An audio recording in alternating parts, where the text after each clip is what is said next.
नमस्कार साथियों, एक बार फिर आपका बहुत बहुत स्वागत है प्रोजेक्ट वीर।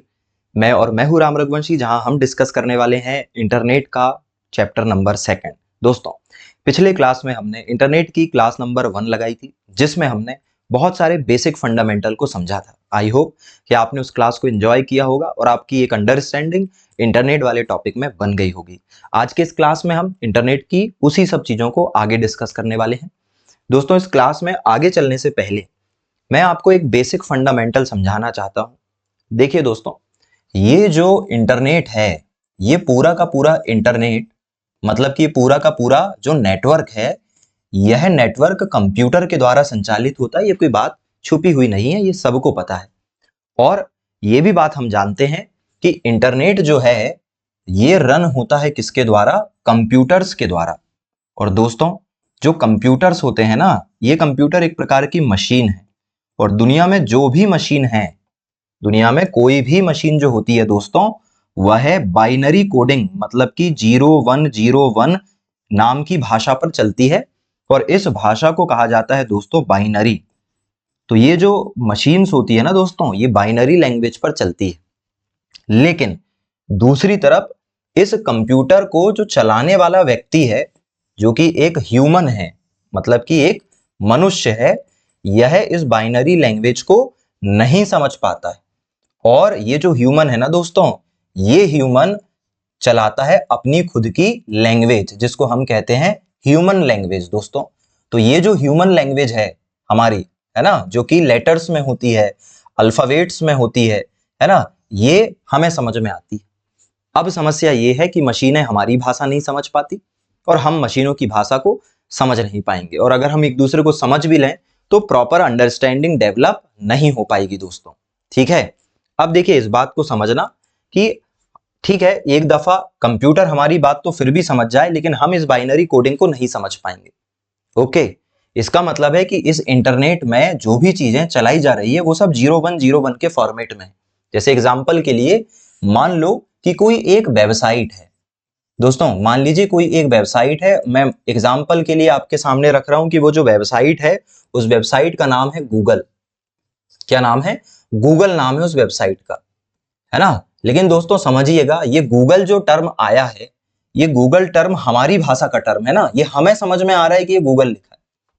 लेकिन क्या ये गूगल ये कंप्यूटर को समझ में आएगा? बिल्कुल नहीं, क्योंकि कंप्यूटर तो 0101 बाइनरी कोडिंग को समझता है। इसे तो हमारी भाषा समझ में नहीं आती।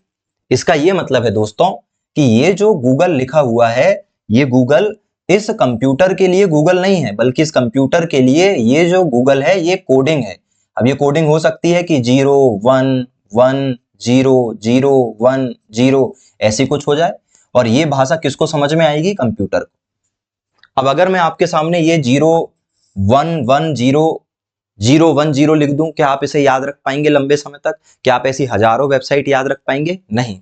दोस्तों, इस समस्या को दूर करने के लिए हमने क्या किया, अब हम कंप्यूटर को तो ज्यादा नहीं सिखा सकते, तो हमने कहा भैया कंप्यूटर को अपनी भाषा में काम करने दो, हम अपनी भाषा में काम करते हैं। दोनों के लिए बीच में एक ट्रांसलेटर लगा देते हैं। मतलब जब भी आप कंप्यूटर को गूगल बोलते होगे, तो वो गूगल कंप्यूटर पहले इस भाषा में बदलता होगा और इस भाषा को प्रोसेस करके वो ढूंढता होगा गूगल को, और वापस हमको क्या कर देता होगा? पहुंचा देता होगा, हम तक पहुंच जाता होगा। दोस्तों, इस तरीके से ये जो पूरा का पूरा जो सिस्टम है वो चलता है। मतलब कहने की बात यह है दोस्तों कि इस पूरे के पूरे इंटरनेट के सिस्टम में, इस पूरे के पूरे इंटरनेट के सिस्टम में जो भी चीजें इंटरनेट पे मौजूद है, इसे एक विशेष नाम हमने दे दिया। किसी को गूगल कह दिया, किसी को विकिपीडिया कह दिया, किसी को फेसबुक कह दिया, किसी को यूट्यूब कह दिया। लेकिन ये सारी की सारी चीजें कंप्यूटर में कोडिंग में चलती है 0101 में। इसे मैं और आपको कैसे समझाऊं? देखिए दोस्तों, देखिए आपके जितने भी सगे संबंधी रिश्तेदार हैं, सबके मोबाइल नंबर तो आपको याद नहीं है ना। तो लेकिन आपने क्या किया, आपने उनका नंबर जो है वो मोबाइल में सेव कर रखा है।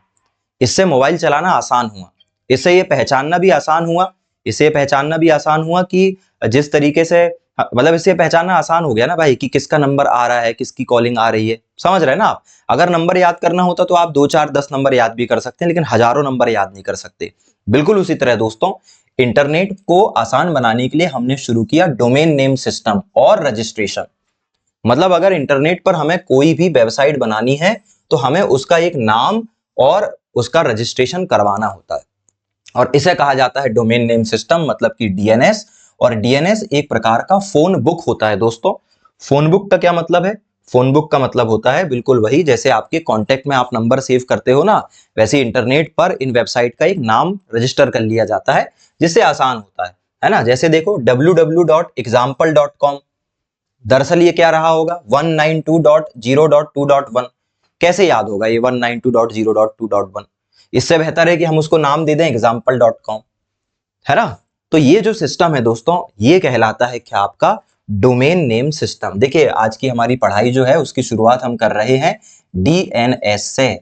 और ये डीएनएस क्या होता है? ये डीएनएस होता है दोस्तों डोमेन नेम सिस्टम। क्या होता है ये? डोमेन नेम सिस्टम होता है दोस्तों। और डोमेन नेम सिस्टम की खास बात क्या है? ये डोमेन नेम सिस्टम जो है यह एक फोन बुक की तरह काम करता है। ये किसकी तरह काम करता है दोस्तों? फोन बुक की तरह काम करता है। इससे वेबसाइट को याद रखना बहुत आसान हो जाता है। ठीक है दोस्तों, ये जो डोमेन नेम सिस्टम है इसके कई पार्ट्स होते हैं, कई भाग होते हैं। मतलब ये जो डोमेन नेम सिस्टम है यह छोटे छोटे हिस्सों से मिलकर बना है। जैसे अगर मैं एग्जाम्पल के तौर पे लिखूं तो देखिएगा थोड़ा, www. एक हम एक वेबसाइट बना ले रहे हैं example.com, www.example.com। ये हमने एक छोटा सा चीज लिखी दोस्तों। तो ये पूरा का पूरा डोमेन नेम है, लेकिन इस डोमेन नेम के भी 3 हिस्से हैं दोस्तों। ये जो हिस्सा है ये कहलाता है सब डोमेन। क्या कहलाता है ये? ये कहलाता है सब डोमेन। ये जो हिस्सा है दोस्तों, ये वाला हिस्सा .com वाला हिस्सा, ये कहलाता है टॉप लेवल डोमेन। ये क्या कहलाता है? टॉप लेवल डोमेन कहलाता है, top level domain.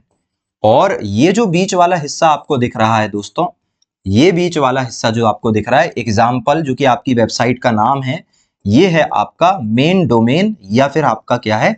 Domain name है। तो ये जो डोमेन नेम होता है दोस्तों कुछ इस तरीके से डिवाइड होता है। जल्दी से इसे देखिए, डोमेन नेम सिस्टम जो है वो फोन बुक की तरह काम करता है। और जैसे कोई वेबसाइट लिखी है तो ये हिस्सा कहलाएगा सब डोमेन, ये वाला हिस्सा कहलाएगा डोमेन नेम, और ये वाला हिस्सा क्या कहलाएगा? टॉप लेवल डोमेन कहलाएगा। दोस्तों सब डोमेन जो है वो हम बदल नहीं सकते हैं, हम इसी का इस्तेमाल करके पूरे इंटरनेट को चलाते हैं। डोमेन नेम हम हमारी मर्जी से रख सकते हैं, हमारा जो प्रतिष्ठान है या हमारी जो वेबसाइट है उसका हम जो नाम रखना चाहे वो नाम रख सकते हैं। और साथ ही साथ दोस्तों ये जो टॉप लेवल डोमेन है ना, इसको भी हम अपने हिसाब से तय कर सकते हैं। टॉप लेवल डोमेन को आप अपने नाम के सरनेम की तरह देखिए। जिस हिसाब से आपके सरनेम से तय होता है कि आपकी जाति क्या है, जाति से ये तय होता है कि आप किस वंश परंपरा से बिलोंग करते हैं ना। हर जाति का अपना एक गौरव है, हर जाति इंपॉर्टेंट है। ऐसा भी नहीं है कि जातियां बुरी होती है दोस्तों। हाँ, जातिगत तौर पे जो भेदभाव होते हैं वो बुरे होते हैं, जातियां बुरी नहीं है। हम सब जिस कम्युनिटी से बिलोंग करते हैं वहां पर बहुत सारे अच्छे लोग हैं। हम सबका गौरव जो है, हम सबका इतिहास जो है बड़ा गौरवशाली रहा है, तो उससे हमारी एक पहचान जुड़ी हुई है ना। जातियां ये बताती है कि हम कहाँ से आए हैं, हमारे पूर्वज क्या करते थे, हम कहाँ से निकले, कैसे पले बढ़े, वो सब बताती। वैसे ही ये टॉप लेवल डोमेन जो है वो ये बताता है कि ये जो आपने वेबसाइट बनाई है इसका प्रोफेशन क्या है ना। उस पर अभी हम बात करेंगे। इतनी बातें मेरे ख्याल से आपको समझ में आई होगी। अब बात ये करते हैं कि ये जो डोमेन नेम मिलता है दोस्तों, इसका रजिस्ट्रेशन कैसे होता है। दोस्तों डोमेन नेम एक रजिस्ट्रेशन की प्रक्रिया है। हमने एक संस्था पढ़ी थी पिछली क्लास में, ICANN, internet corporation for assign name and number. ये मैंने आपको पढ़ाया था दोस्तों। और यह संस्था जो है वह रजिस्ट्रेशन करने का काम करती है। कौन? ICANN करके जो संस्था है ना दोस्तों, जो हमने पढ़ी थी, हमने कब पढ़ी थी? पिछली क्लास में पढ़ी थी। Internet corporation for assigned name and number, ये हमने संस्था पढ़ी थी। और ये संस्था डोमेन नेम रजिस्ट्रेशन का क्या करती है? काम करती है। मतलब आप इसके पास पहुंचकर अपनी वेबसाइट का क्या कर सकते हो? रजिस्ट्रेशन करवा सकते हो। अभी सुनिएगा, देखिए भाई, ये जो डोमेन नेम होते हैं, इस डोमेन नेम में अभी मैंने आपको बताया था ना कि ये जो डोमेन नेम है इसमें आप www को नहीं बदल सकते। एग्जाम्पल की जगह आप कुछ भी ले सकते हो, गूगल ले लो, यूट्यूब ले लो, फेसबुक ले लो, भाई जो आपको नाम रखना। प्रोजेक्ट वीर हो सकता है www.projectveer.com, हमारी मर्जी। लेकिन ये जो कॉम है दोस्तों, टॉप लेवल डोमेन, ये बदला जा सकता है क्योंकि ये पहचान है ना। तो हम बात वही कर रहे हैं कि डोमेन नेम कितने प्रकार के होते हैं और उनकी क्या विशेषता होती है। देखिए दोस्तों, अभी मैं इसकी पीपीटी या स्लाइड बनाकर भी आपको बताऊंगा, लेकिन फिलहाल ऐसे समझिए, डोमेन नेम कई प्रकार के होते हैं। जैसे एक होता है टॉप लेवल डोमेन। दोस्तों टॉप लेवल डोमेन का मतलब क्या होता है, जैसे जो वेबसाइट के आखिर में लिखे होते हैं .com, .org, .in, .net, ये सब क्या होते हैं, टॉप लेवल डोमेन होते हैं। दोस्तों अभी हमने बात की थी ना कि डोमेन नेम जाति की तरह होते हैं, वो ये बताते हैं कि हम क्या हैं, कहां से आए हैं, हमारी पहचान क्या है। बिल्कुल इसी तरह जो डोमेन नेम है वो भी ऐसी बताते हैं। जैसे टॉप लेवल डोमेन प्रोफेशन के बारे में बताते हैं, है ना, अभी हम उस पर बात करेंगे। दूसरे होते हैं दोस्तों रीजनल डोमेन। रीजनल डोमेन किसी क्षेत्र विशेष की पहचान बताते हैं। जैसे अगर .uk लिखा है तो हमें समझ में आ जाएगा ये ब्रिटेन की बात की जा रही है।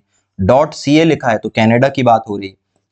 .in लिखा है तो इंडिया की बात हो रही है। .au लिखा है इसका मतलब ऑस्ट्रेलिया की बात हो रही है ना। तो ये क्षेत्र विशेष की पहचान करवाते हैं। अगली अगर हम बात करें दोस्तों, तो कुछ होते हैं ऑर्गेनाइजेशनल डोमेन, मतलब ये संगठन के बारे में कि आपका संगठन कैसा है ना। जैसे .org लिखा है तो हमें समझ में आ जाता है भाई कि ये एक ऑर्गेनाइजेशन की वेबसाइट। अगर .org लिखा है तो ऑर्गेनाइजेशन की वेबसाइट। अगर .edu लिखा है तो हमको समझ में आ जाता है एजुकेशन की वेबसाइट। .gov लिखा है तो हमें समझ में आ जाता है कि भाई सरकारी वेबसाइट। तो ये संगठन के बारे में हमें जानकारी देते हैं। अगले होते हैं दोस्तों व्यवसायिक, मतलब कि कमर्शियल डोमेन नेम। जैसे कि .biz लिखा है मतलब बिजनेस से रिलेटेड वेबसाइट है। .info, कोई भी नाम हो सकता है। दोस्तों इस तरीके से अलग अलग जो नाम होते हैं ना, उससे हमें समझ में आता है कि वेबसाइट किस तरीके से डिजाइन की गई है, उसका मेन पर्पस क्या है। जैसे कुछ सैन्य मिलिट्री डोमेन भी होते हैं। जैसे .mil लिखा है तो इसका मतलब मिलिट्री की वेबसाइट। कुछ कंट्री नेम भी होते हैं दोस्तों, जिसके बारे में मैं ऑलरेडी आपको बता चुका हूं। ठीक है, इस पर बात करते हैं, लेकिन उसके पहले दो तीन चीजें देख लीजिए। दोस्तों डोमेन नेम की पहली शर्त यह है कि डोमेन नेम में 64 से ज्यादा कैरेक्टर नहीं हो सकते और केवल एक ही स्पेशल कैरेक्टर होता है, ये वाला डैश वाला, जिसको हाइफन कहते हैं।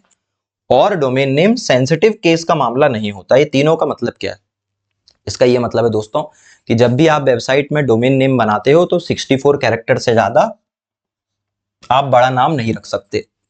दूसरा, बहुत सारे स्पेशल लेटर होते हैं। जैसे स्टार एक स्पेशल लेटर है, हैज है, बहुत सारे स्पेशल लेटर है। उसमें से केवल आप एक ही स्पेशल लेटर का इस्तेमाल करेंगे, डैश का, जिसको क्या कहा जाता है, हाइफन।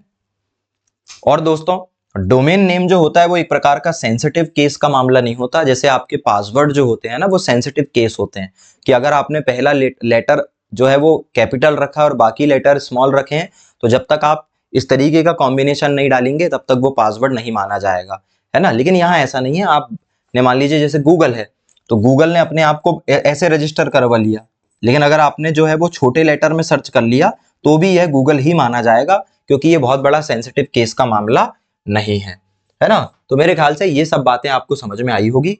अब मैं इसे आपको स्लाइड के द्वारा समझाने की कोशिश करता हूं। देखिए दोस्तों, डोमेन नेम की अगर हम बात करें, है ना, अगर हम बात किसकी कर रहे हैं, डोमेन नेम की अगर हम बात करें, तो दोस्तों डोमेन नेम कई प्रकार के हो सकते हैं। कई प्रकार के डोमेन नेम जो है वो हमें देखने को मिलते हैं भाई। और कौन कौन से डोमेन नेम देखने को मिलते हैं, हम उसी पर अब बात करने जा रहे हैं। थोड़ा देखिएगा, पहला जो प्रकार है ना डोमेन नेम का, पहला जो प्रकार है डोमेन नेम का, उसे कहा जाता है टॉप लेवल डोमेन। ये अभी तो पढ़ा हमने, पहला डोमेन क्या कहलाता है, टॉप लेवल डोमेन। दूसरा जो हो सकता है दोस्तों वो कहलाएगा रीजनल डोमेन, क्योंकि यह किसी क्षेत्र विशेष की पहचान करवाते हैं, तो क्या कहलाएंगे, रीजनल। दूसरे क्या हो गए दोस्तों, रीजनल डोमेन कहलाते हैं दूसरे वाले, ये रीजनल डोमेन हो गए। तीसरे जो है दोस्तों ये कहलाएंगे ऑर्गेनाइजेशनल, क्योंकि ये किसी ऑर्गेनाइजेशन, है ना, किसी ऑर्गेनाइजेशन की बात करते हैं तो ऑर्गेनाइजेशन डोमेन हो जाएंगे। इसके अलावा चौथे जो है दोस्तों ये कहलाते हैं मिलिट्री, क्योंकि ये सैन्य डोमेन, मिलिट्री डोमेन, ये मिलिट्री डोमेन कहलाएंगे आपके। ठीक है, इसके अलावा दोस्तों अगले जो हैं, अगले मिलिट्री डोमेन के अलावा कुछ होते हैं कंट्री डोमेन, क्योंकि ये किसी भी कंट्री के बारे में, किसी भी कंट्री के बारे में क्या करवाते हैं, पहचान सुनिश्चित करवाते हैं। और इसके अलावा कुछ अदर भी हो सकते हैं दोस्तों, कुछ अन्य प्रकार के भी डोमेन जो है वो हो सकते हैं। ऐसा नहीं है कि केवल यही एक तरीका है डोमेन को बताने का।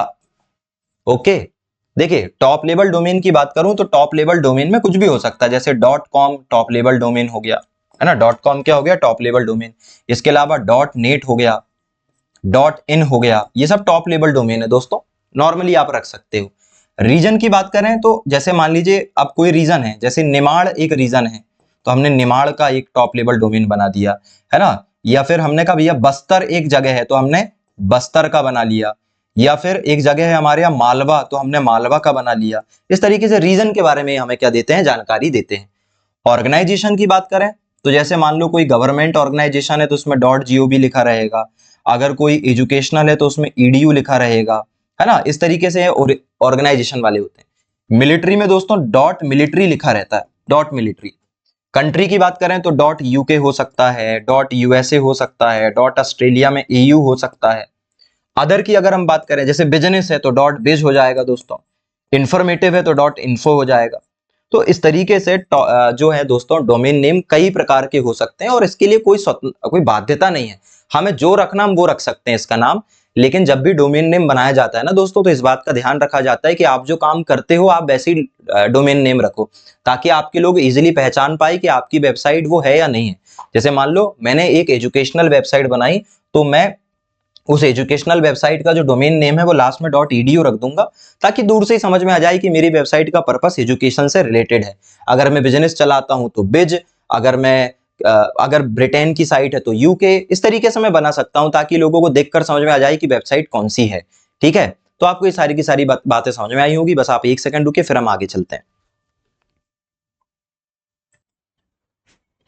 चलिए दोस्तों, तो आपको समझ में आया होगा कि जो डोमेन नेम है दरअसल वो हमारी अपनी पसंद है, अपनी आजादी है। हमें जो डोमेन नेम रखना है दोस्तों हम रख सकते हैं। आपसे क्या पूछा जाएगा, आपसे पूछा जाएगा .com का संबंध किससे है ना। तो ये सारी की सारी प्रैक्टिस मैं आपको भी करवाने वाला हूं दोस्तों, थोड़ा और ध्यान दे दीजिए। जैसे देखिए .com का मतलब होता है कॉमर्स से, .net का मतलब होता है किससे, नेटवर्क से। तो मैं इसकी प्रैक्टिस आपको करवाता हूं कि भाई डोमेन नेम का संबंध आखिरकार किससे होता है, वो हम थोड़ा तैयार कर लेते हैं दोस्तों। तो जो डोमेन नेम होता है इसके बारे में हम थोड़ा सा देख लेते हैं, है ना। थोड़ा सा देखिएगा, अगर जैसे लिखा है .com, अगर .com लिखा है, इसका मतलब है कि इसका संबंध किससे है, इसका संबंध है दोस्तों कॉमर्स से, है ना। तो कोई भी व्यक्ति जो कमर्शियल काम करता है वो अपनी वेबसाइट के पीछे क्या लगा सकता है, .com लगा सकता है। अगर किसी डोमेन नेम में दोस्तों नेट लिखा है, .net, इसका मतलब है कि वो एक नेटवर्किंग टाइप का काम कर रहे हैं, उनका काम है लोगों को जोड़ना। ठीक है, अगर लिखा हुआ है .mil, इसका मतलब है कि यह सेना से संबंधित, मतलब कि मिलिट्री, क्या है, मिलिट्री ऑर्गेनाइजेशन की वेबसाइट है। .gov लिखा है, gov, इसका मतलब है कि ये सरकार की वेबसाइट है दोस्तों, ये एक गवर्नमेंट से संबंधित वेबसाइट है, एक सरकारी डोमेन नेम है। इसके अलावा दोस्तों अगर .edu लिखा है, edu, इसका मतलब है कि इसका संबंध किससे है, एजुकेशन से, ये एक एजुकेशनल वेबसाइट के पीछे का नाम हो सकता है। अगर .biz लिखा है, biz, इसका मतलब है कि कोई बिजनेस से संबंधित, कोई भी बिजनेस से संबंधित वेबसाइट ये हो सकती। ठीक है, इस तरीके से दोस्तों डोमेन नेम का अपना एक मतलब होता है। अभी हम इस पे वापस आएंगे और आगे चलते हैं, अभी बात करते हैं दोस्तों। अगर .info लिखा है, .info, इसका मतलब है कि यह एक इंफॉर्मेशन से संबंधित, एक इंफॉर्मेटिव वेबसाइट के पीछे क्या लिखा हो सकता है, इन्फो लिखा हो सकता है दोस्तों। अगर .uk लिखा है या फिर .usa लिखा है, तो इसका मतलब है कि ये सब क्या है, इनके कंट्री के नाम को रिप्रेजेंट कर रहे हैं। .in भी हो सकता है दोस्तों, डॉट क्या हो सकता है, इन हो सकता है, इंडिया का। ठीक है, तो दोस्तों इस तरीके से बहुत सारे डोमेन नेम हो सकते हैं ना। अगर .org लिखा है, org लिखा है, इसका मतलब है कि किसी एनजीओ या फिर किसी ऑर्गेनाइजेशन से रिलेटेड ये वेबसाइट है। वापस आते हैं दोस्तों, ये देखिए अगर .com लिखा है तो इसका मतलब है कॉमर्स, अगर .net लिखा है तो इसका मतलब है नेटवर्क, .mil लिखा है इसका मतलब है मिलिट्री, .gov लिखा है मतलब गवर्नमेंट, .edu लिखा है मतलब एजुकेशन, .biz लिखा है मतलब बिजनेस, है ना। आगे की तरफ हम आगे चल रहे हैं। .info मतलब इंफॉर्मेशन, .uk USA इंडिया का मतलब तो कंट्री, और .org का मतलब क्या होगा दोस्तों, NGO। तो आई होप कि आप समझ पा रहे होंगे ये जो डोमेन नेम सिस्टम है ये पूरी तरह हमारे ऊपर है, पूरी तरह हम स्वतंत्र हैं नाम रखने के लिए, हमारे पास पूरी स्वतंत्रता है क्या रखने की, डोमेन नेम रखने की, ठीक है। बट जब भी डोमेन नेम रखा जाता है तो इस बात का ध्यान रखा जाता है कि डोमेन नेम रखते समय हम हमारे प्रोफेशन से रिलेटेड चीजें ही रखें। जितना ज्यादा प्रोफेशन से रिलेटेड चीजें रखेंगे उतना आसान होगा हमारी वेबसाइट को लोगों को समझने में, और लोग उतना इजीली अंडरस्टैंड कर पाएंगे, है ना। इसलिए डोमेन नेम सिस्टम रखा गया। जैसे जातियां क्यों बनाई गई, तो जातियां कर्म आधारित व्यवस्था हमारे यहाँ जब आ गई, जब हम कर्म आधारित व्यवस्था में हुआ करते थे तब जातियां बनी, फिर आगे चल के हमने उसको जन्म आधारित बना लिया, है ना। तो आप देखो काम के आधार पर कितनी सारी जातियां, भेदभाव एक अलग चीज है दोस्तों, ऐसा नहीं है, लेकिन जातियां एक अलग चीज है ना। चलें अब आगे की बात करते हैं। अब देखिए अगला जो हमारा कॉन्सेप्ट है वो ये है कि भाई ठीक है, हमने कंप्यूटर को समझाने के लिए और हमें खुद समझने के लिए हमने डोमेन नेम सिस्टम बना लिया, लेकिन दोस्तों इस इंटरनेट की दुनिया के अंदर, इस इंटरनेट की दुनिया के अंदर बहुत सारी वेबसाइट है, बहुत सारी वेबसाइट है दोस्तों। इसके अंदर ये कह लो मैं कि अनंत अनंत क्या है, वेबसाइट है, इन्फिनाइट लेवल की वेबसाइट, ठीक है। और इसमें से हमें कोई एक वेबसाइट ढूंढना है, इसमें से कोई एक क्या ढूंढना है, हमें वेबसाइट ढूंढना है। तो हम इसे कैसे ढूंढेंगे, हमें कोई एक वेबसाइट ढूंढना, ठीक है दोस्तों। तो इस समस्या को दूर करने के लिए दोस्तों हमने एक एड्रेस सिस्टम लेकर आया। हमने कहा भैया ये समस्या तो बहुत गंभीर है, इंटरनेट बहुत बड़ा है, उसमें से कुछ भी ढूंढना बहुत कठिन है। तो हमने दोस्तों एक सिस्टम लेकर आया और वो सिस्टम कहलाया URL। URL का मतलब होता है दोस्तों यूनिफॉर्म, यूनिफॉर्म मतलब जो सब पर लागू हो, यूनिफॉर्म, ठीक है। R का मतलब है दोस्तों रिसोर्स, R का मतलब क्या है, रिसोर्स, और L का मतलब है दोस्तों लोकेटर, क्या है, लोकेटर। तो यूनिफॉर्म रिसोर्स लोकेटर करके हमने एक सिस्टम लेकर आए जो हर एक कंप्यूटर पर काम करता है, हर एक सिस्टम पर काम करता है, और इसका काम है रिसोर्सेस को लोकेट करना कि रिसोर्स कहां पर अवेलेबल है। देखिए फिर से समझिए, इंटरनेट पे बहुत सारी चीजें हैं, उसमें से किसी एक पर्टिकुलर चीज को ढूंढना बड़ा आसान काम नहीं है। तो उसे करने के लिए हमने एक तरीका विकसित किया, और वो तरीका क्या कहलाया, वो तरीका कहलाया दोस्तों URL। अभी समझना, ये जो URL होता है ये एक बड़े से सिस्टम के अंदर काम करता है जो कहलाता है URI। URI का मतलब होता है यूनिफॉर्म रिसोर्स आइडेंटिफायर। मतलब जब तक आप रिसोर्स को पहचानोगे नहीं तब तक उसे ढूंढोगे कैसे। तो URI क्या होता है दोस्तों, यूनिफॉर्म रिसोर्स आइडेंटिफायर होता है। ये क्या करता है, ये इंटरनेट में मौजूद किसी भी चीज को पहचानने का काम करता है। और इस URI के अंदर सारी की सारी चीजें होती है, जैसे प्रोटोकॉल, एड्रेस, पोर्ट, पाथ, सब कुछ, ठीक है। और ये दो प्रकार का होता है दोस्तों, इसके अंदर दो चीजें आती है, URL और URN। क्या क्या आती है, URL और URN। अभी मैं सब समझाऊंगा, बस आप मेरे साथ बने रहो। पहला है दोस्तों URL मतलब यूनिफॉर्म रिसोर्स लोकेटर। दोस्तों यूनिफॉर्म रिसोर्स लोकेटर का काम क्या है, ये वेबसाइट का पता लगाता है और हमें वहां तक पहुंचाने का काम करता है। क्या करता है, ये वेबसाइट का पता लगाता है और हमें वहां पहुंचाने का काम करता है।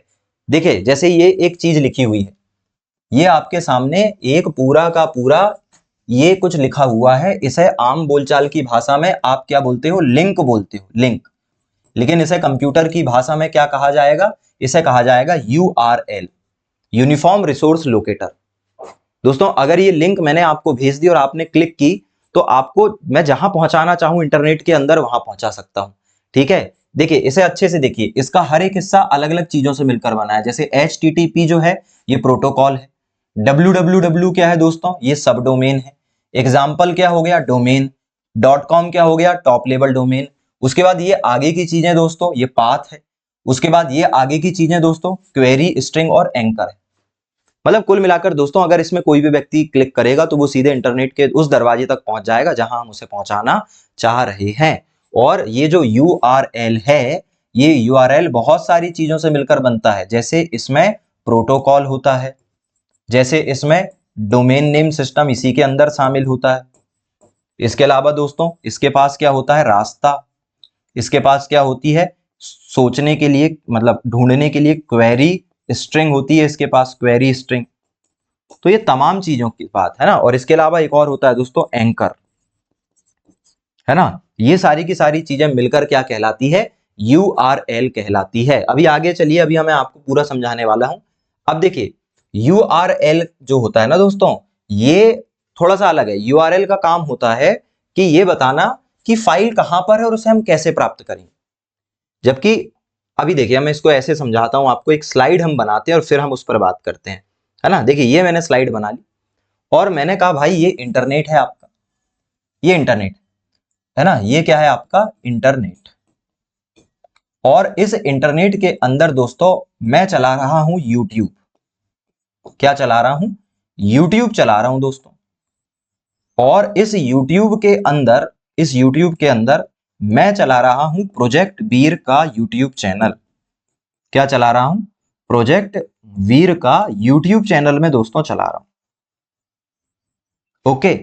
और मैं इस प्रोजेक्ट वीर के चैनल के अंदर देख रहा हूं कंप्यूटर की क्लास। क्या देख रहा हूं, कंप्यूटर की क्लास देख रहा हूं। और इस कंप्यूटर की क्लास के अंदर मैं देख रहा हूं इंटरनेट वाला टॉपिक। क्या देख रहा हूं, इंटरनेट वाला टॉपिक देख रहा हूं। ठीक है, तो मैं यहां पर हूं और मुझे अब दोस्तों अपने किसी दोस्त को इसकी पूरी की पूरी जो इंफॉर्मेशन है, इसकी ये पूरी की पूरी जो इंफॉर्मेशन है, ये इंफॉर्मेशन मुझे किसी अपने दोस्त को या किसी अपने परिचित को जो है वो भेजनी है। तो दोस्तों मैं क्या करूंगा, इसकी एक लिंक बनाऊंगा। मैं इसकी क्या बनाऊंगा, एक लिंक बनाऊंगा, लिंक। यही लिंक क्या कहलाएगी, URL कहलाएगी। और इस लिंक को मैं अगले व्यक्ति को भेज दूंगा। ठीक है, जब ये लिंक अगले व्यक्ति के पास जाएगी तो कुछ ऐसे जाएगी दोस्तों, है ना। ये लिंक जो है वो कुछ इस तरीके से जाएगी।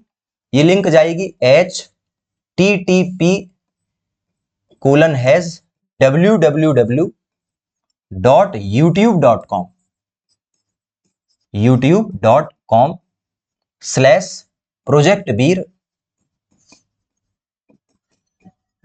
फिर स्लैश, उसके बाद कंप्यूटर, फिर एक स्लैश लग जाएगा, फिर लिखा आएगा इंटरनेट, और फिर लिखा आएगा, चूंकि पार्ट 2 चल रहा है तो लिखा आएगा पार्ट 2। ये लिंक पहुंच गई दोस्तों। अब इसमें ध्यान से देखिए, इसमें बहुत सारी चीजें जो है वो आपस में क्या है, मर्ज है। देखिएगा, है ना। सबसे पहले HTTP क्या है, ये है दोस्तों प्रोटोकॉल। बिना प्रोटोकॉल के तो इंटरनेट काम ही नहीं करता, मैं पढ़ा चुका हूं आपको, है ना। www क्या है दोस्तों, सब लेबल डोमेन, सब डोमेन। यूट्यूब क्या है दोस्तों, यूट्यूब एक नाम है, मतलब क्या है, डोमेन है ये। .com क्या है दोस्तों, .com टॉप लेवल डोमेन। क्या है, टॉप लेवल डोमेन। प्रोजेक्ट बीर क्या है दोस्तों, प्रोजेक्ट बीर जो है ये क्या है, पाथ है जहां हमें पहुंचना है। और उसके बाद की चीजें क्या है, क्वेरी स्ट्रिंग और एंकर है। तो दोस्तों इस तरीके से लिंक काम करती है और इसी लिंक की व्यवस्था को हम क्या कहते हैं, URL कहते हैं। क्या कहते हैं, URL। URL ये नहीं बताता है कि कोई चीज कहां पर उपस्थित है। जैसे URL ने बताया कि ये जो हमारी इंटरनेट का वीडियो है वो कहां पर है, तो बताएगा इंटरनेट में है, यूट्यूब में है, यूट्यूब के अंदर प्रोजेक्ट बीर, प्रोजेक्ट बीर के अंदर कंप्यूटर, कंप्यूटर के अंदर इंटरनेट की क्लास में हमारा लेक्चर डाला हुआ है। ये तो बता ही दिया। मतलब URL जो है दोस्तों वो ये बताता है कि कोई भी फाइल इंटरनेट में कहां है, फाइल इंटरनेट में कहां मौजूद है, कहां मौजूद है। ये तो बताते ही बताता है, ये तो बताते ही बताता है। साथ में URL ये भी बताता है कि फाइल कैसे वहां तक पहुंचा जाए, कैसे प्राप्त होगी, फाइल कैसे प्राप्त होगी ये भी बताता है। ठीक है, और URL किसके अंदर आता है, ये आता है URI के अंदर, जिसके बारे में मैं ऑलरेडी आपसे चर्चा कर चुका हूं। दोस्तों आपको मेरे ख्याल से ये सारी की सारी जो बातें हैं वो समझ में आ रही होगी। ठीक है, तो एक बार और इस स्लाइड को थोड़ा सा देख लीजिए और फिर हम आगे की तरफ चलते हैं। थोड़ा सा देखिए सर, फिर हम आगे की तरफ चलते हैं।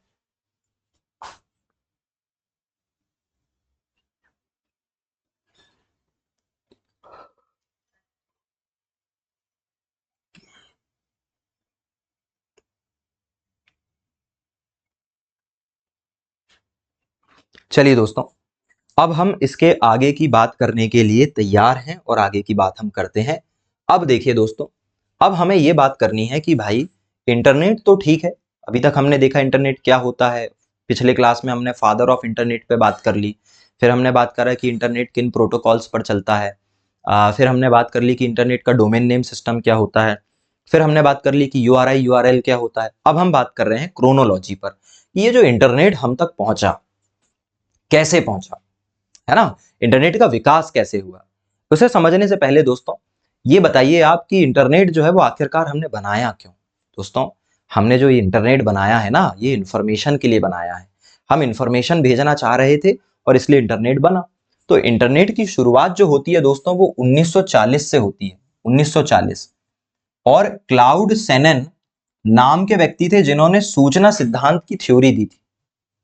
मैंने क्या बोला, क्लाउड शेनन नाम के एक पर्सन है जिन्होंने क्या दी है, फंडामेंटल दिया है इंफॉर्मेशन थ्योरी का, कि कैसे सूचना जो है वो लोगों को प्रभावित करती।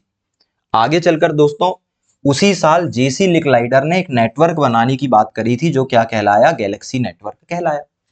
तो दोस्तों 1940 में अगर मैं आपसे बेसिकली बात करूं तो 1940 में दोस्तों दो बड़ी घटनाएं हुई। 1940 में दो बड़ी घटनाएं हुई है दोस्तों। पहला, इंफॉर्मेशन थ्योरी आई। इंफॉर्मेशन थ्योरी मतलब सूचना का सिद्धांत आया दोस्तों, ठीक है। और दूसरा क्या आया, दूसरा आया गैलेक्सी नेटवर्क। दोनों ही क्या है, दोनों ही हाइपोथेसिस है, मतलब दो लोगों के मन की बात है ये, कि उन्होंने बताया कि वो क्या बनाना चाहते हैं। सूचना का सिद्धांत प्रस्तुत किया था किसने, क्लाउड सेनन ने। किसने प्रस्तुत किया है, क्लाउड सेनन। और गैलेक्सी नेटवर्क की अवधारणा किसने दी थी, अमेरिका के जेसी लिकलाइडर ने दी थी दोस्तों। किसने की थी, लिकलाइडर जो है उन्होंने जो है वो इसकी थ्योरी जो है वो प्रस्तुत की थी, ठीक है। तो ये है दोस्तों 1940 में दो बातें जो हुई थी ना, इस पर मैं बातचीत कर रहा हूं। आगे की अब हम बात करते हैं। देखो दो बातें हो गई, अब सीधे 1965 की बात करते हैं। 1965 में क्या हुआ, दो लोग थे, एक का नाम था पॉल बैरन और एक का नाम था डोनाल्ड डेविस। आप केवल दो नाम याद रखिए, दो लोग थे, एक का नाम था बैरन और दूसरे का नाम था डेविस। दोस्तों दो लोग थे, बैरन और डेविस। और इन बैरन और डेविस ने एक नई टेक्नोलॉजी दोस्तों बना ली, जो टेक्नोलॉजी कहलाती है पैकेट स्विचिंग। क्या कहलाती है, पैकेट स्विचिंग कहलाती है दोस्तों। और हमने पढ़ा था इंटरनेट पर इंफॉर्मेशन छोटे छोटे बंडल्स में होकर जाती है और इन बंडल्स को पैकेट कहते हैं और इस तकनीक को क्या कहते हैं, पैकेट स्विचिंग कहते हैं, ठीक है। और अगर ये पैकेट स्विचिंग नहीं आई होती ना तो आज हम ऐसे इंटरनेट नहीं चला रहे होते। तो 1940 के बाद अगली जो इंपॉर्टेंट हमारे लिए ईयर है इंटरनेट के डेवलपमेंट के लिए दोस्तों, वो है 1965। क्योंकि 1965 में क्या बना, पैकेट स्विचिंग बना। मतलब किसकी खोज हुई दोस्तों, पैकेट स्विचिंग की खोज हुई है ना। तो मैं लिख देता हूं यहाँ पे बढ़िया, पैकेट स्विचिंग। आप साथ में रिवाइज करते हुए चलना है आपको। तो पैकेट स्विचिंग जो है दोस्तों इस दौरान बना, और इसे किसने बनाया, इसे बनाया है बैरन और डेविस ने। किसने बनाया है, बैरन और डेविस करके दो लोग हैं, बैरन और डेविस। इन लोगों ने मिलकर दोस्तों क्या बनाया है, पैकेट स्विचिंग बनाया।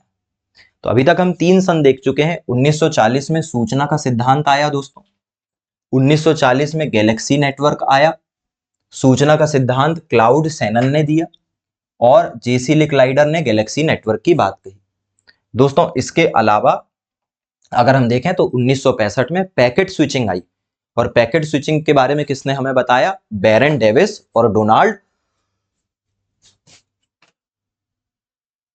सॉरी दोस्तों इनका नाम है पॉल बैरन और डोनाल्ड डेविस। आप पूरा नाम मत देखिए, आप केवल नाम देखिए, बैरन और डेविस ने। किसने बनाया, बैरन और डेविस ने बनाया दोस्तों। अब आगे की अब हम बात कर रहे हैं और आगे चलते हैं। आगे क्या हुआ, 1969 में दोस्तों ध्यान देना, 65 तक बात हो गई थी। 1969 में क्या बना, आरपानेट बना दोस्तों। क्या बना, आरपानेट। और 1974 में दो बार दो चीजें बनी, इंटरनेट शब्द का प्रयोग शुरू हुआ और टीसीपी और आईपी नामक प्रोटोकॉल आए। मैं यहीं पर आगे बढ़ाऊंगा। देखिए 40 तक की बात हो गई थी, 40 तक की बात हो गई थी, अब बात कहां की होगी? अब बात होगी उसके आगे की 1969। और दोस्तों 1969 में क्या हुआ? आरपा नेट बना। क्या बना? आरपा नेट। और इस आरपा नेट को किसने बनाया था दोस्तों? इस आरपा नेट को बनाया है अमेरिका ने, यूएसए ने। ठीक है, आगे क्या हुआ? 1974। दोस्तों 1974 में दो चीजें हुई है। कितनी चीजें हुई है? दो चीजें। पहला, इंटरनेट शब्द का प्रयोग शुरू हुआ। इंटरनेट शब्द का प्रयोग शुरू हुआ, है ना? इंटरनेट शब्द का प्रयोग। और दूसरी बात क्या हुई? टीसीपी। क्या हुआ? टीसीपी और आईपी नामक क्या बनाए गए? प्रोटोकॉल बनाए गए। और किसने बनाया दोस्तों इन प्रोटोकॉल को? इन प्रोटोकॉल को बनाया है टिम बर्नस ली ने। किसने बनाया है? टिम बर्नस ली ने बनाया दोस्तों, टिम बर्नस ली ने। तो ये सारी की सारी बातें हुई है। पहले इतना हम देखते हैं और फिर आगे की तरफ चलते हैं। देखिए, आपसे कुछ भी पूछा जा सकता है। ये सारे के सारे इंपॉर्टेंट फैक्ट्स हैं जिस पर हमें थोड़ा ध्यान देने की जरूरत है। 1940 में दोस्तों सूचना का सिद्धांत आया और ये सूचना का सिद्धांत क्लाउड शैनन ने प्रस्तुत किया था। 1940 में गैलेक्सी नेटवर्क बना जो कि जेसी लिकलाइडर का कॉन्सेप्ट था। 65 में दोस्तों पैकेट स्विचिंग आई। किसने लेकर आया? बैरन और डेविस ने।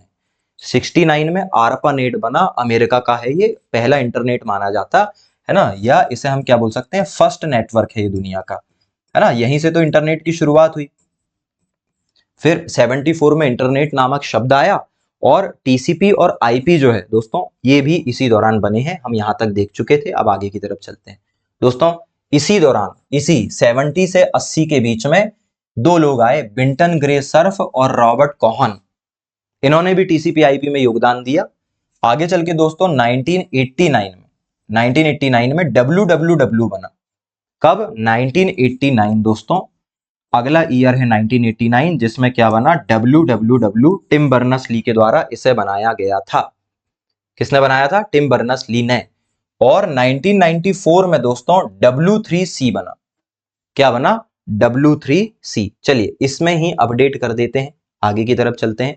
ठीक है, तो दोस्तों 1989 अगला ईयर है हमारे लिए और 1994 एक और अगला ईयर है हमारे लिए। दोस्तों 1989 में क्या बना? WWW बना। दोस्तों WWW वर्ल्ड वाइड वेब एक ऐसा, है ना, एक ऐसा प्रोटोकॉल है जिसकी सहायता से हम इंटरनेट को एक्सप्लोर कर पाते हैं, है ना? किसने बनाया इसे? इसे बनाया है टिम बर्नस ली ने। किसने बनाया है? टिम बर्नस ली जो है इन्होंने बनाया है इसे। और 1994 में दोस्तों बना W3C। क्या बना? W3C बना, वर्ल्ड वाइड वेब कंसोर्टियम बना, जो कि क्या करता है? इंटरनेट को बढ़ावा देने और इंटरनेट का विकास करने में मदद करता है।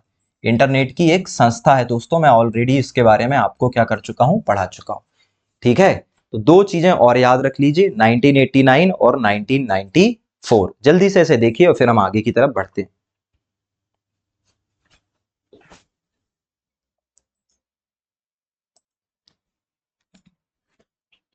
चलिए दोस्तों, अब आगे की हम बात करते हैं।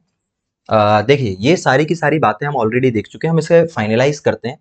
और अभी हमने देखा कि इंटरनेट का किस तरीके से विकास हुआ है ना?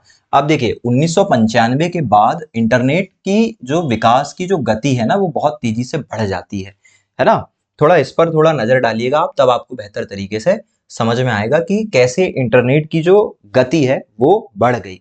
1995 के बाद दोस्तों इंटरनेट एक्सप्लोरर और इंटरनेट की दुनिया में ऑनलाइन शॉपिंग मतलब कि ई कॉमर्स इंट्रोड्यूस हुए। और 1997 में बीएसएनएल और एओएल जैसी सर्विस आई दोस्तों। अब थोड़ा इसको मैं वापस वहीं जा रहा हूं इस स्लाइड में, ताकि आपको मैं बेहतर तरीके से समझा सकूं। सुनिएगा, 1995 दोस्तों, 1995 में क्या हुआ? 1995 में दोस्तों इंटरनेट एक्सप्लोरर आया। क्या आया? Internet explorer. Internet explorer explorer आया, जो कि क्या है, एक प्रकार का इंटरनेट ब्राउजर है दोस्तों। ब्राउजर से ही तो हम इंटरनेट को ब्राउज कर पाएंगे, बिना उसके तो बहुत मुश्किल हो जाएगा। और साथ ही साथ दोस्तों ये 1995 में एक चीज और हुई, क्या हुई, ई कॉमर्स, मतलब कि ऑनलाइन शॉपिंग। ये टॉपिक मैं ऑलरेडी आपको पढ़ा चुका हूं। ई कॉमर्स का क्या हुआ, विकास हुआ, ई कॉमर्स का विकास हुआ।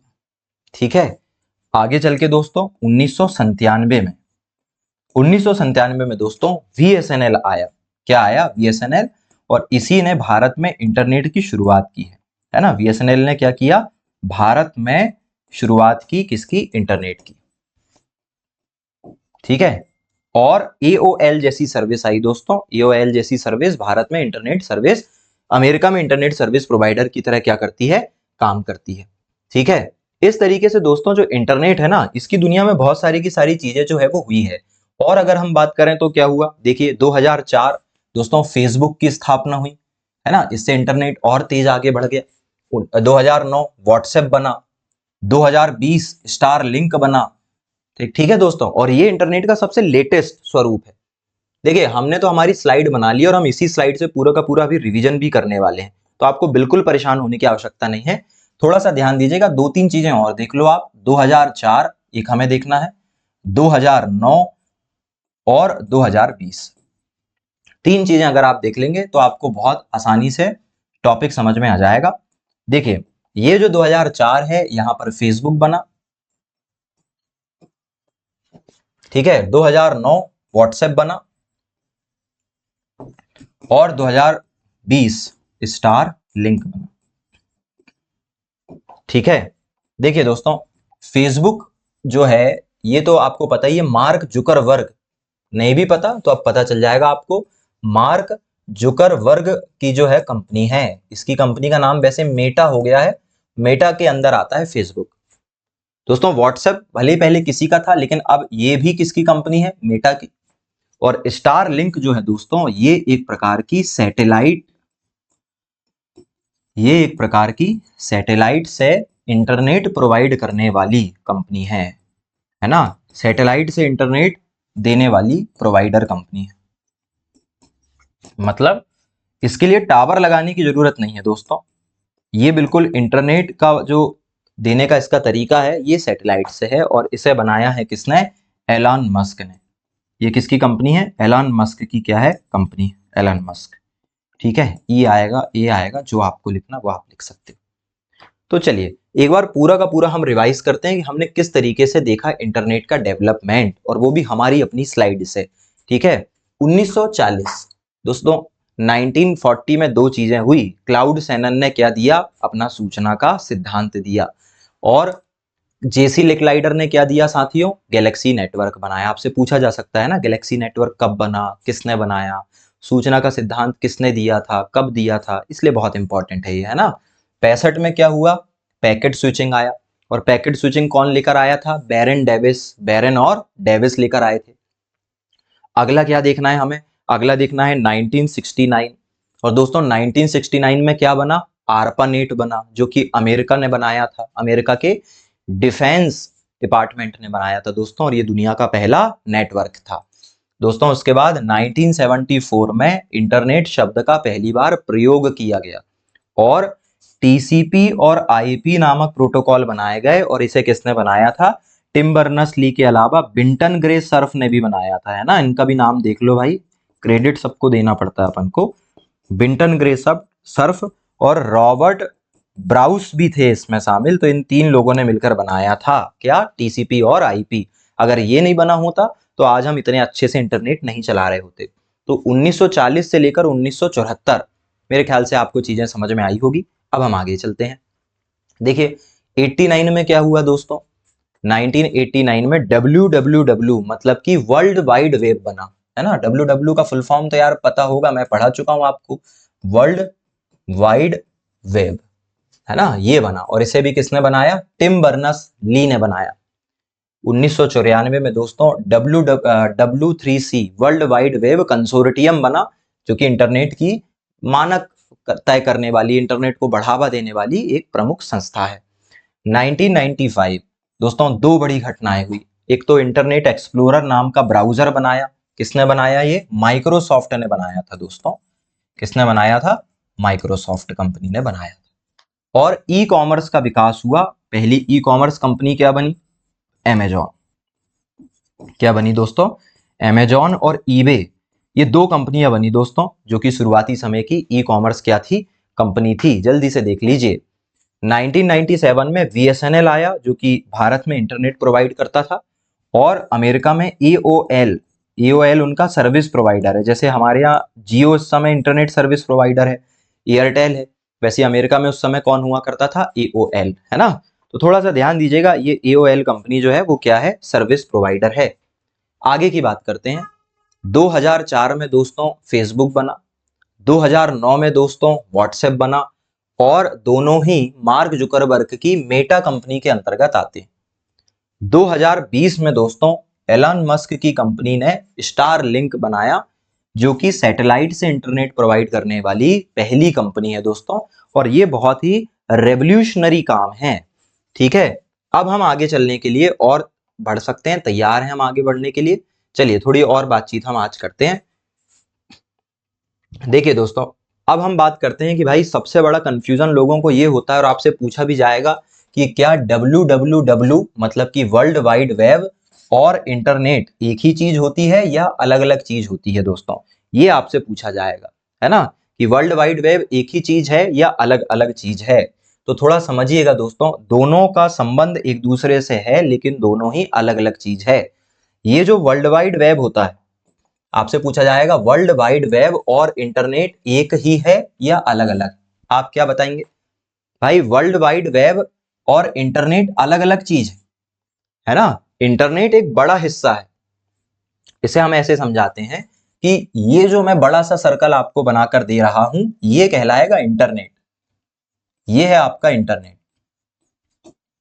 और इस इंटरनेट को चलाने के लिए, हमने एक तरीका बना लिया है दोस्तों, जो कहलाता है www। मतलब www से आप इंटरनेट चलाते हो, इंटरनेट के अंदर आता है www, है ना। इसे और अच्छे से समझिए, ये है इंटरनेट, ये क्या है दोस्तों? ये इंटरनेट। अब इंटरनेट के अंदर बहुत सारी चीजें हैं, वेबसाइट है, बहुत सारे वेब पेज हैं, बहुत सारे क्या है? वेब पेज हैं, बहुत सारे वीडियो हैं, बहुत सारी फाइल है, बहुत सारी इमेजेस हैं, बहुत सारी इंफॉर्मेशन इंटरनेट के अंदर रखी।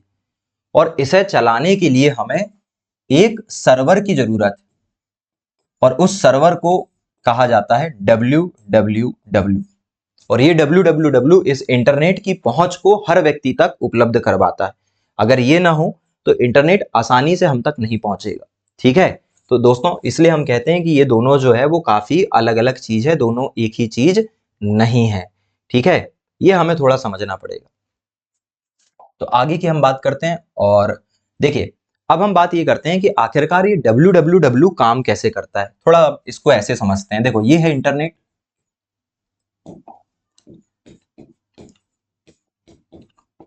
ये हो गया आपका इंटरनेट।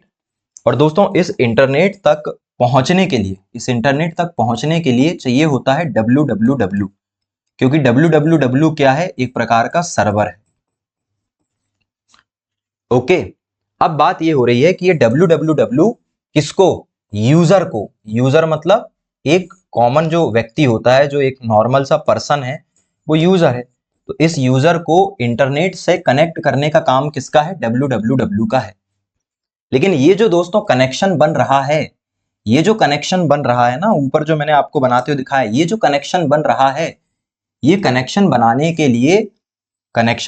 के लिए एक नियम की जरूरत है, और उस नियम को कहा जाता है प्रोटोकॉल। क्या कहा जाता है? प्रोटोकॉल। ठीक है, और इसमें से सबसे इंपॉर्टेंट जो प्रोटोकॉल है वो है इंटरनेट प्रोटोकॉल।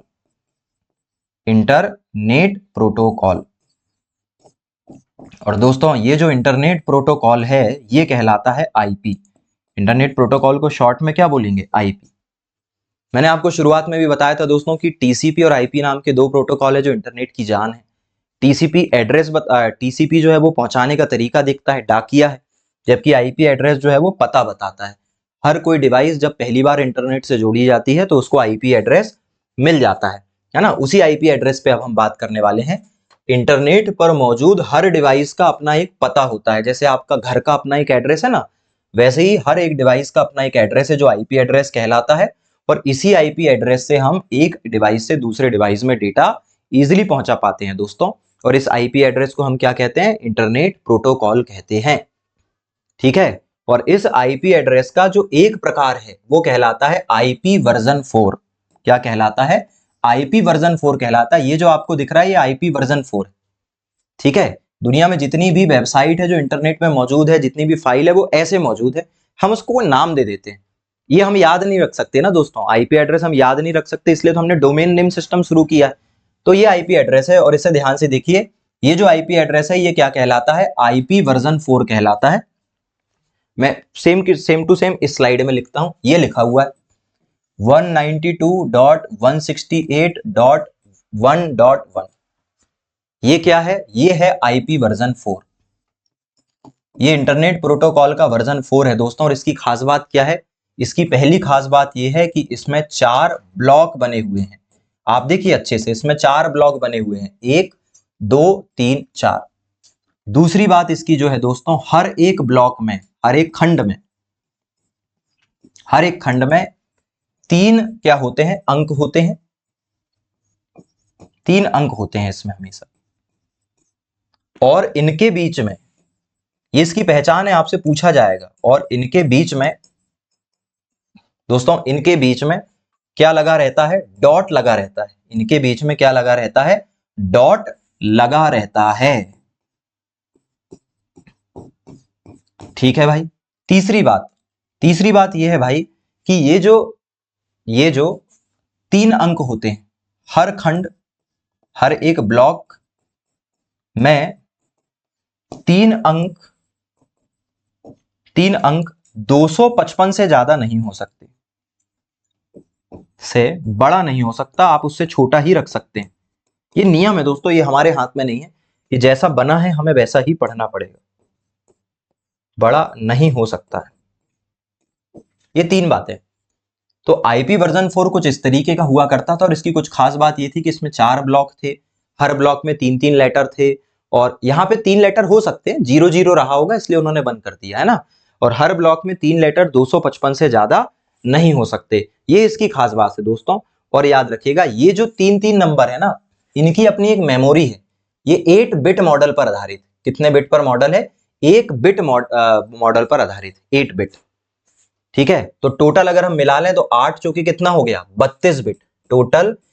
टोटल इसकी मेमोरी जो होती है दोस्तों, वो कितने बिट की होती है? आईपी वर्जन 4 की टोटल मेमोरी कितने बिट पर होती है? 32 बिट पर होती है।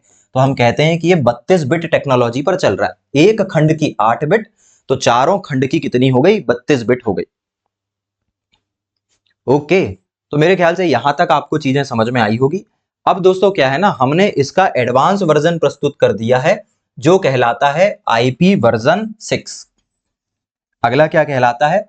अगला कहलाता है दोस्तों आईपी वर्जन 6। और आईपी वर्जन 6 में अब जो आईपी एड्रेस होते हैं वो इतने बड़े होते हैं, ये देखिए। क्योंकि अब डिवाइस ज्यादा हो गई है ना, तो आईपी वर्जन 4 जो है वो कम पड़ रहा था हमें, तो हमने आईपी वर्जन 6 बना लिया। आईपी वर्जन 6 की खास बात क्या है? आईपी वर्जन 6 में, अब इसको मैं लिख लेता हूं, आईपी वर्जन 6 कुछ ऐसा होगा।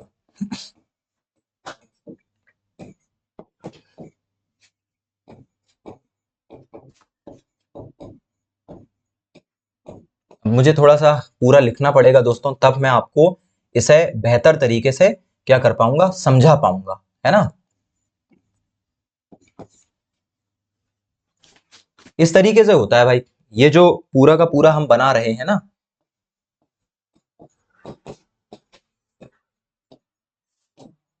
कितना हो गया? 3 6 और 2 8। ये होता है पूरा का पूरा आपका आईपी वर्जन 6। इस आईपी वर्जन 6 में सबसे पहली बात तो ये है कि इसमें 8 ब्लॉक होते हैं दोस्तों। कितने ब्लॉक होते हैं? 8।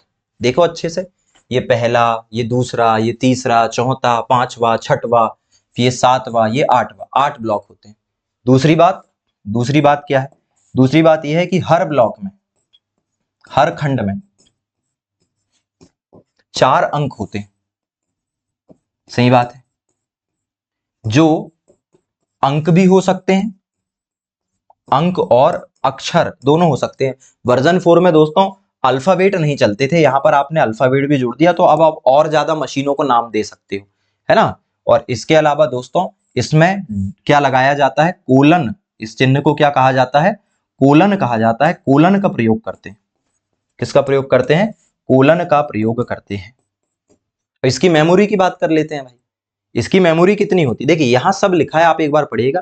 इसकी मेमोरी दोस्तों, इसकी टोटल मेमोरी, इसकी टोटल जो मेमोरी होती है वो काफी ज्यादा होती है। इसकी टोटल मेमोरी 128 बिट की होती है। कितनी होती है, 128 बिट की होती है। तो दोस्तों ये दोनों बातें हमने कर ली, आईपी एड्रेस क्या होता है, आईपी एड्रेस वर्जन 4 क्या होता है, वर्जन 6 क्या होता है, ये सारी की सारी बातें हमने कर ली। तो दोस्तों ये थी आज की हमारी क्लास इंटरनेट। अगली क्लास में हम इंटरनेट से जुड़ी हुई और भी कुछ अलग अलग बातचीत करने वाले हैं, जो कि हमारी लगभग आखिरी क्लास रहेगी, जिसमें हम इंटरनेट के वेब ब्राउजर पर बात करेंगे। इंटरनेट की आखिरी क्लास रहेगी, और भी टॉपिक बाकी है जिसपे हम बात करेंगे, लेकिन हम ये बात करेंगे कि वेब ब्राउजर क्या होते हैं, है ना। फिर हम बात करेंगे वेब ब्राउजर, इस तरीके से बड़ा ग्राफिकल रिप्रेजेंटेशन हम अगली क्लास में देखने वाले हैं। आई होप कि आपको क्लासेस में मजा आ रहा होगा। प्लीज इंटरनेट की दोनों क्लास को पढ़िए, रिवाइज कीजिए। हम मिलते हैं अगली क्लास में। नमस्कार।